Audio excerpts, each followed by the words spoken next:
being too clingy and desperate, Clarissa. I can't breathe around you anymore." Tyler's voice cut through the phone like a blade, and I felt my world tilt sideways. 4 days before our wedding. 4 days before the day I had planned for 18 months, down to the last detail. "My name is Clarissa Monroe, and I'm 30 years old. I work as an event coordinator for Ravenspark Ventures in Phoenix, Arizona, where I've built my career organizing corporate retreats and high-end business conferences. I'm good at what I do, maybe too good, considering how meticulously I had planned our wedding. Every vendor was confirmed, every detail locked in place. The custom wedding dress hung in my closet, tags still attached, waiting for Saturday morning. Our honeymoon tickets to Santorini were non-refundable, purchased 6 months ago when Tyler and I were still talking about starting a family and buying a house with a white picket fence." "What are you saying, Tyler?" I managed to whisper, gripping the phone so tightly my knuckles turned white. I was standing in our shared apartment. Well, what used to be our shared apartment, surrounded by wedding gifts that hadn't been opened yet, and a stack of place cards I had spent the previous evening organizing by table. "I'm saying I need to find myself," he continued, and I could practically hear him pacing on the other end of the line. "This whole wedding thing, it's moving too fast. You've been planning every minute of our lives together, and I feel suffocated. I can't marry someone who doesn't give me space to breathe." The words hit me like physical blows. Too clingy, desperate, suffocating. These weren't the words I expected to hear from the man who had proposed to me on a beach in San Diego 8 months ago, who had told me I was his everything, who had spent countless nights talking about our future together. "Tyler, we can talk about this," I said, my voice barely above a whisper. "If you need space, we can postpone." "No, Clarissa. It's over. I can't do this anymore. I thought I could, but I was wrong." His voice was cold, distant, like he was talking to a stranger instead of the woman he had promised to love forever. The line went dead, and I stood there holding the phone, staring at the wedding dress hanging on the back of my bedroom door. The silence in the apartment was deafening. Everything around me, the guest list taped to the refrigerator, the wedding favors stacked on the dining table, the honeymoon itinerary printed and highlighted, suddenly felt like evidence of my foolishness. Had I really been too clingy, too desperate for love? But as the initial shock began to wear off, something else started to simmer beneath the surface. Not just heartbreak, but anger. And maybe, just maybe, the beginning of a plan. I met Tyler 3 years ago at a coffee shop near my office, where he worked as a freelance graphic designer. He was charming, funny, and had this way of making me feel like I was the only person in the room when he talked to me. Our relationship moved quickly. Too quickly, according to my friends. But I was head over heels. When you work in event planning, you learn to appreciate people who can make decisions and commit to them. Tyler seemed like that kind of person. The first year was magical. We traveled together, spent lazy Sundays in bed reading the newspaper, and talked about everything from our favorite movies to our deepest fears. Tyler told me he had trust issues from past relationships, and I made it my mission to show him that not all women would hurt him. I was patient when he needed space, understanding when he canceled plans last minute, and supportive when his design business hit rough patches. But there were warning signs I chose to ignore, like how he would sometimes disappear for hours without explanation, or how he seemed uncomfortable whenever I brought up future plans. My best friend at the time, Victoria, tried to warn me that Tyler was pulling away, but I dismissed her concerns as jealousy. Victoria and I had been friends since college, but our relationship became strained when she started questioning Tyler's commitment to our relationship. The breaking point with Victoria came last year when I discovered text messages between her and Tyler. Nothing explicitly romantic, but enough to make me question whether my best friend was trying to sabotage my relationship. When I confronted Tyler about it, he told me Victoria had been flirting with him and that he had tried to shut it down politely. I believed him completely and cut ties with Victoria without giving her a chance to explain. Looking back now, I realize I was so desperate to believe in Tyler and our future together that I was willing to sacrifice a decade-long friendship to protect a relationship that was already cracking at the foundation. Victoria tried to reach out several times after our falling out, but I ignored her calls and messages. She even showed up at my apartment once, but I refused to open the door. Tyler and I got engaged 4 months after the Victoria incident.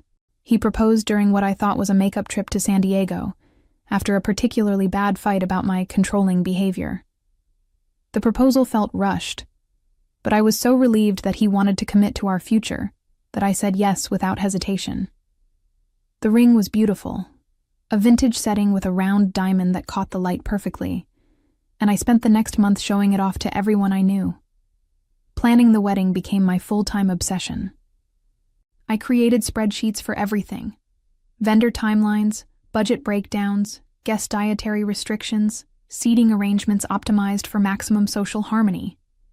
Tyler seemed amused by my attention to detail at first, calling me his little perfectionist, and joking that he was lucky to have someone so organized. But as the wedding date approached, his jokes became sharper, more critical. He started calling my planning obsessive, and accused me of caring more about the wedding than the marriage. I should have seen the red flags, but I was too invested in the fantasy of our perfect life together to acknowledge that the foundation was already crumbling. The humiliation set in fully the next morning when I had to start making phone calls. 200 guests needed to be notified. The venue, the caterer, the photographer, everyone who had blocked out their Saturday for our celebration needed to know that there would be no wedding after all. Each conversation was a fresh wound, especially when people asked what happened, and I had to explain that the groom had simply changed his mind. My mother cried when I called her. My father, ever practical, immediately started asking about deposits and cancellation fees. My sister drove over from Tucson within hours, armed with ice cream and tissues, ready to help me pick up the pieces. But the person I really wanted to talk to was Victoria, the friend I had pushed away in my blind devotion to Tyler. Victoria and I had met during our sophomore year at Arizona State University, bonding over late-night study sessions and shared dreams of successful careers. She had been there through every major moment of my 20s, job interviews, family drama, bad breakups before Tyler. She knew me better than anyone, which was probably why she had tried to warn me about Tyler's commitment issues. After our falling out over the text messages, Victoria had tried to reconcile multiple times. She sent birthday cards, left voicemails explaining that Tyler had been the one initiating their conversations, and even reached out through mutual friends.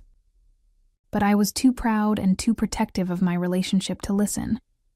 I blocked her number and removed her from all my social media accounts, effectively erasing a decade of friendship to prove my loyalty to Tyler. Now, sitting in my empty apartment surrounded by wedding presents and reminders of my canceled future, I realized how badly I had misjudged the situation. Tyler had painted Victoria as the villain, but maybe she had just been trying to look out for me. Maybe those text messages weren't her trying to steal my fiancé, but her trying to figure out if he was planning to hurt me. The non-refundable tickets to Santorini sat on my kitchen counter like a taunt. $4,000 for a week-long honeymoon that would never happen. The travel insurance I had purchased wouldn't cover a canceled wedding, only medical emergencies or natural disasters. I stared at the confirmation email on my laptop, reading the romantic villa description and wine-tasting excursions that Tyler and I had planned together during happier times. As I sat there wallowing in self-pity and financial loss, an idea began to form. A crazy, impulsive idea that would either be the beginning of my healing process or the most expensive mistake I had ever made. I picked up my phone and scrolled through my contacts until I found Victoria's number, still there despite everything that had happened between us. My finger hovered over the call button for a full minute before I finally pressed it. The phone rang once, twice, 3 times before Victoria's familiar voice answered, cautious and surprised. "Clarissa, is everything okay?" "Victoria, I need to ask you something, and I need you to be completely honest with me." My voice was shaky, and I could hear the vulnerability in my own words. "Those text messages between you and Tyler last year, what really happened?" There was a long pause on the other end of the line, and I could almost hear Victoria choosing her words carefully. Clarissa, I tried to tell you back then, but you wouldn't listen. Tyler was the one reaching out to me. He kept asking me to meet up for coffee, saying he needed advice about your relationship. When I told him it wasn't appropriate for me to be in the middle of your problems, he got angry and accused me of being jealous of what you two had. My stomach dropped. What kind of advice was he asking for? He said you were becoming too attached, too focused on the future instead of living in the moment. He wanted to know if I thought you would be okay with taking a break from the relationship. I told him that if he was having doubts, he needed to talk to you directly, not go behind your back asking your friends for permission to hurt you. I closed my eyes, feeling the full weight of my mistake. Victoria, I'm so sorry. I should have listened to you. I should have trusted our friendship instead of... Clarissa, why are you calling me now? What happened? Victoria's voice was gentle but concerned. Tyler called off the wedding. 4 days before we were supposed to get married, he told me I was too clingy and desperate. He said he needed to find himself. The words felt bitter in my mouth, but saying them out loud to Victoria somehow made them feel less devastating. Oh, honey, I'm so sorry. Are you okay? Do you want me to come over? For a moment, I was overwhelmed by how quickly Victoria offered support, despite how badly I had treated her. This was the friend I had lost because I was too blinded by love to see Tyler for who he really was. Actually, I was calling to ask you something completely crazy. How do you feel about a last-minute trip to Greece? Victoria laughed, but not unkindly. What are you talking about? I have non-refundable honeymoon tickets to Santorini. $4,000 worth of romantic dinners and sunset tours that I can't get back. I was thinking maybe instead of wallowing in self-pity, I could turn this disaster into something positive. What do you say to a girls' trip? The silence stretched long enough that I started to worry Victoria would hang up on me. Finally, she spoke. Clarissa, are you sure? A week ago you wouldn't return my calls, and now you want to take me on your honeymoon? I know how it sounds, but I've been thinking about everything that happened between us, and I realize I was wrong. Tyler manipulated the situation to make you look like the bad guy, and I fell for it completely. I chose him over our friendship, and I've regretted it every day since. I can't undo the damage I caused, but maybe I can start making amends. When would we leave? Victoria asked, and I could hear the curiosity in her voice. Saturday, the day I was supposed to be getting married. The villa is booked, the flights are confirmed, and honestly, I think getting out of Phoenix for a week might be exactly what I need right now. Plus, Tyler always said I was too dramatic and emotional. Maybe it's time to show him just how dramatic I can be. Victoria was quiet for another moment, and then I heard something that made my heart lift for the first time in 24 hours. She was laughing. Really laughing. The kind of deep, genuine laugh that had made me fall in love with our friendship in the first place. You know what, Clarissa? That sounds like the best revenge I've ever heard. Count me in. As we started talking about packing and logistics, I felt something I hadn't experienced in months: excitement. Not the anxious, desperate excitement of trying to make Tyler happy, but genuine anticipation for an adventure with someone who actually cared about my well-being. For the first time since Tyler's phone call, I started to think that maybe this disaster could turn into something beautiful. The next 3 days flew by in a whirlwind of preparation and unexpected revelations. While Victoria rushed to get time off from her job at Northrise Apparel, where she worked as a marketing manager, I threw myself into transforming our honeymoon into the ultimate girls' trip. Every romantic dinner reservation became an opportunity for us to reconnect. Every couple's massage appointment was changed to side-by-side treatments for friends. But the most surprising part was how much I learned about Tyler during those 3 days of planning. When I called the hotel to change the reservation from a couple to 2 friends, the manager mentioned that someone else had already called, asking about the booking details. When I pressed for more information, I discovered that Tyler had been calling our vendors as late as Tuesday, 2 days before he called off the wedding. asking about cancellation policies and whether deposits could be transferred to future dates. The revelation hit me like a physical blow. Tyler hadn't made a sudden decision in a moment of panic.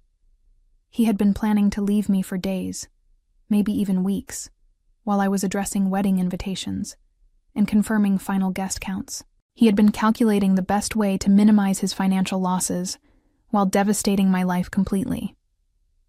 When I shared this discovery with Victoria, her reaction was immediate and furious. "That calculating bastard," she said over coffee on Thursday afternoon.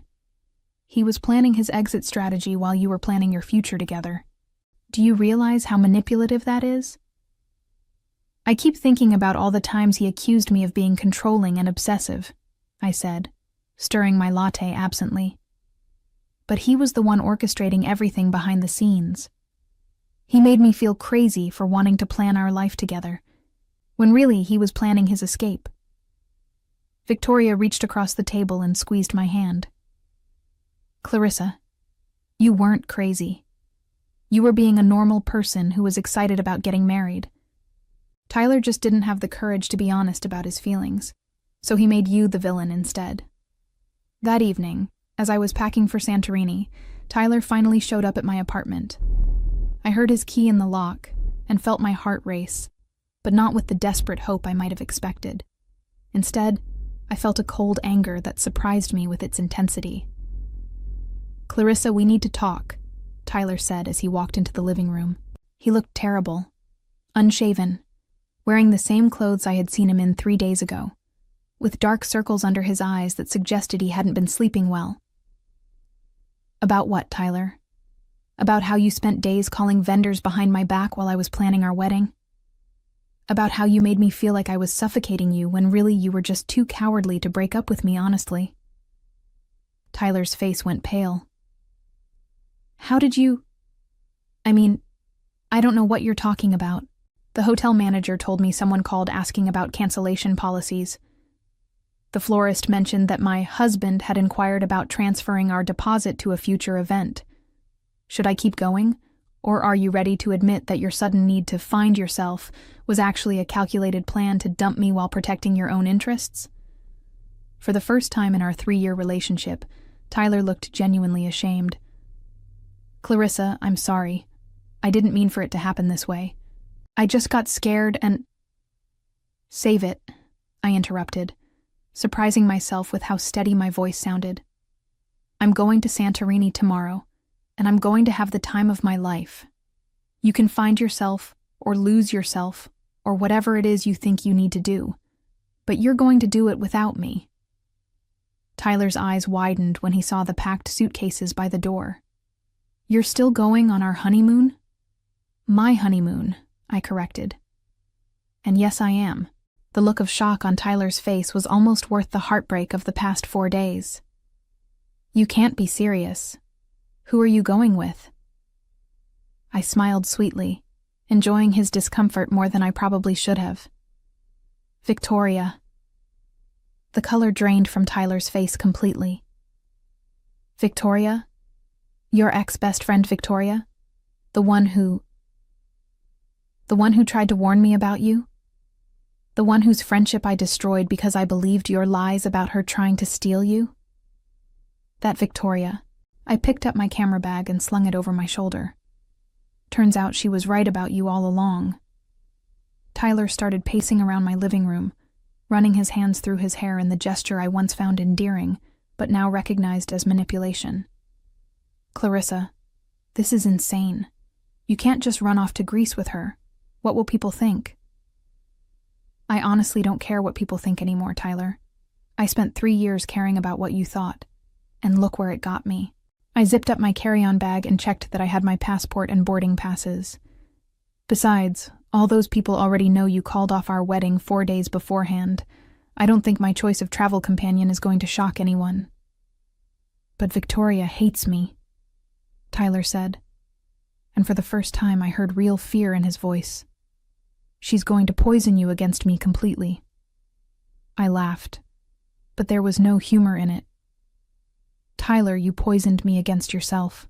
Victoria doesn't need to say a word. Your actions speak loudly enough. Clarissa, please. I know I handled this badly, but maybe some time apart is exactly what we need. When you get back from Greece, we can talk about— No. The word came out harder than I intended, but I didn't soften it. There's no "when I get back" conversation. There's no working things out or taking a break or figuring out our issues. You made your choice when you spent days planning to humiliate me. Now I'm making mine. Tyler's face crumpled, and for a moment he looked like the man I had fallen in love with 3 years ago. I love you, Clarissa. I know I messed up, but I do love you. If this is what your love looks like, Tyler, then I don't want it. I picked up my phone and opened the camera app, suddenly struck by inspiration. Actually, since you're here, would you mind if I got a quick video? I'm planning to document this whole trip, and it might be nice to have some before footage to contrast with all the fun I'm about to have. Tyler stared at me like I had lost my mind. You want to film me? Just a quick clip of you explaining why you called off our wedding, for posterity. I held up my phone, already recording. Come on, Tyler. Tell everyone about how you need to find yourself, and how I was too clingy and desperate for someone as free-spirited as you. Clarissa, stop it. This isn't funny. You're absolutely right. It's not funny at all, but it's going to make for great content when I'm sipping wine on a terrace overlooking the Aegean Sea tomorrow. I lowered my phone and smiled at him. Don't worry, Tyler. I'll make sure to tag you in all my posts so you can see exactly how much fun your ex-fiancé is having on the honeymoon you didn't want.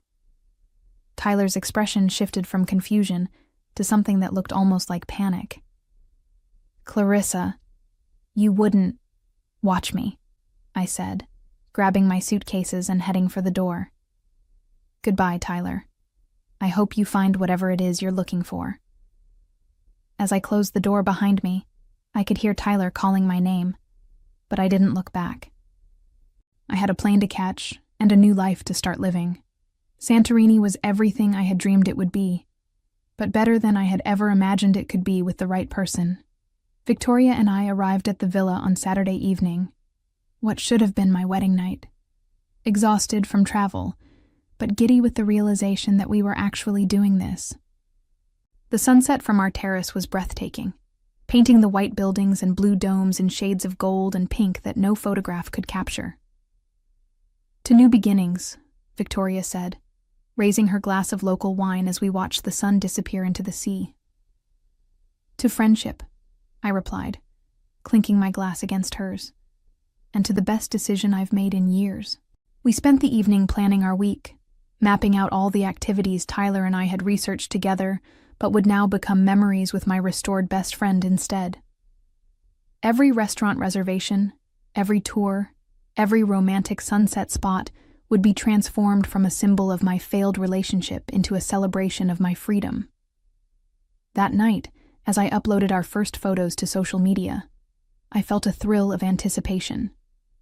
The image of Victoria and me laughing on the terrace, wine glasses in hand, and the Santorini sunset behind us was captioned simply, "Best honeymoon ever. Thanks for the recommendation, Tyler." I tagged him in the post and set my phone aside, knowing it was only a matter of time before he saw it. The response was immediate and overwhelming. Friends who had been walking on eggshells around me since the wedding cancellation suddenly flooded the comments with heart emojis and messages of support. You look amazing. Living your best life. Tyler's loss. The validation felt incredible, but what felt even better was the genuine joy on Victoria's face as she read the comments over my shoulder. "I can't believe how many people are rooting for you," she said, scrolling through the responses. "Look at this. Even your cousin from Denver says she never liked Tyler anyway." I laughed, feeling lighter than I had in months. Apparently calling off a wedding 4 days beforehand doesn't win you many popularity contests. Who knew? By Wednesday, our Santorini adventure had taken on a life of its own. What started as a simple girls' trip had evolved into a full-scale documentation project, with Victoria and me filming everything from wine tastings to cooking classes to our attempts at traditional Greek dancing. The content was funny, spontaneous, and genuine. Everything my relationship with Tyler had stopped being months ago. The video that broke the internet, however, was filmed on Thursday evening at a seaside restaurant in Oya. Victoria and I had just finished an incredible dinner of fresh seafood and local specialties, and we were both a little wine drunk and feeling philosophical about life. I set up my phone to record what I thought would be a simple thank you message to everyone following our adventure. Day 6 in Santorini, I began, the camera capturing the stunning backdrop of white buildings cascading down the cliffside behind us. I just want to thank everyone who's been following along on this incredible journey. A week ago, I thought my life was over because my fiancé decided I was too clingy and desperate for him. But you know what I've realized? I wasn't clingy. I was just clinging to the wrong person. Victoria jumped into frame, throwing her arm around my shoulders. And now she's clinging to me, and I'm totally okay with it. We collapsed into giggles, and I continued through my laughter. So Tyler, if you're watching this, and I know you are because you've viewed every single one of my stories, I just want to say thank you. Thank you for showing me what I don't want in a partner. Thank you for teaching me that I deserve better. And thank you for giving me the push I needed to rebuild the friendship I should never have sacrificed for you. The video ended with Victoria and me raising our glasses to the camera and shouting in unison, to finding yourself and losing the dead weight. Within hours, the video had been shared hundreds of times, with comments pouring in from friends, acquaintances, and complete strangers celebrating my transformation from heartbroken bride-to-be to confident, independent woman living her best life. But the comment that made it all worthwhile came from Tyler himself, posted at 3 a.m. Phoenix time. "We need to talk when you get back. This has gone far enough." I screenshot the comment and showed it to Victoria over breakfast the next morning. Her response was immediate. "Sounds like someone's realizing what he lost." I smiled, feeling a satisfaction deeper than any revenge I had planned. "Too little, too late," I said, and meant every word. As I reflected on this journey of reclaiming my life and friendships, I realized that sometimes the best revenge isn't about hurting the person who hurt you. It's about becoming so happy without them that their absence becomes a gift rather than a loss.